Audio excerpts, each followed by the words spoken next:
Hello friends, முதல்ல நம்ம வந்து பாதாம் வறுத்துக்கலாம். அதுக்கப்புறம் நம்ம வந்து டேட்ஸ் எடுத்திருக்கேன். நான் வந்து சீட்லெஸ் டேட்ஸ் எடுத்திருக்கேன்.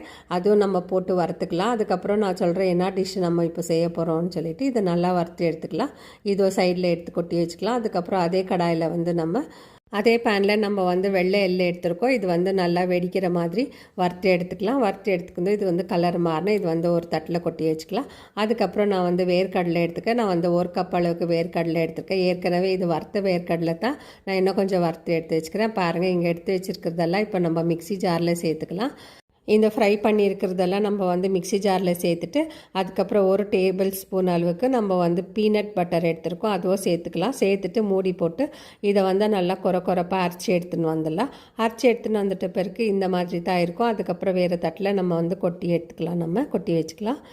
இப்போ இந்த பவுடரை வந்து தட்டில் கொட்டிட்டு நம்ம வறுத்து வச்சுருக்கிற வெள்ளை எள்ளை சேர்த்துக்கலாம். வெள்ளை எள்ளு இல்லைன்னா நீங்கள் வந்து கருப்பு எள்ளு கூட சேர்த்துக்கலாம். அதுக்கப்புறம் இதுக்கு வந்து 2 டேபிள் ஸ்பூன் அளவுக்கு நம்ம வந்து இது ஹனி சேர்த்துக்கலாம். சேர்த்துட்டு இதெல்லாம் நல்லா மிக்ஸ் பண்ணி கொடுத்துக்கலாம். மிக்ஸ் பண்ணி கொடுத்துட்டு அதுக்கப்புறம் இதில் வந்து நம்ம லட்டு பிடிக்கலாம். நமக்கு எந்த சைஸ் லட்டு வேணுமோ அந்த சைஸ் நம்ம லட்டு பிடிச்சி வச்சுக்கலாம். இது வந்து குழந்தைங்களுக்கு ரொம்ப ஹெல்த்தியான ஒரு ஸ்நாக்ஸ் ஐட்டம் ஃப்ரெண்ட்ஸ். இது வந்து வேர்க்கடலை லட்டு தான் நான் செஞ்சுருக்கேன். இது வந்து குழந்தைங்களுக்கு வந்து தினமே கொடுங்க. அவங்களுக்கு வந்து ஹெல்த் வைஸில் நல்லாயிருக்கும். அதுக்கப்புறம் இப்போ நான் வந்து செஞ்சுட்டேன் பாருங்கள். வேர்க்கடலை லட்டு வந்து ரெடி ஆயிடுச்சு. இந்த வீடியோ உங்களுக்கு பிடிச்சிருந்தால் லைக் பண்ணுங்கள், ஷேர் பண்ணுங்கள், சப்ஸ்கிரைப் பண்ணுங்கள். தேங்க்யூ.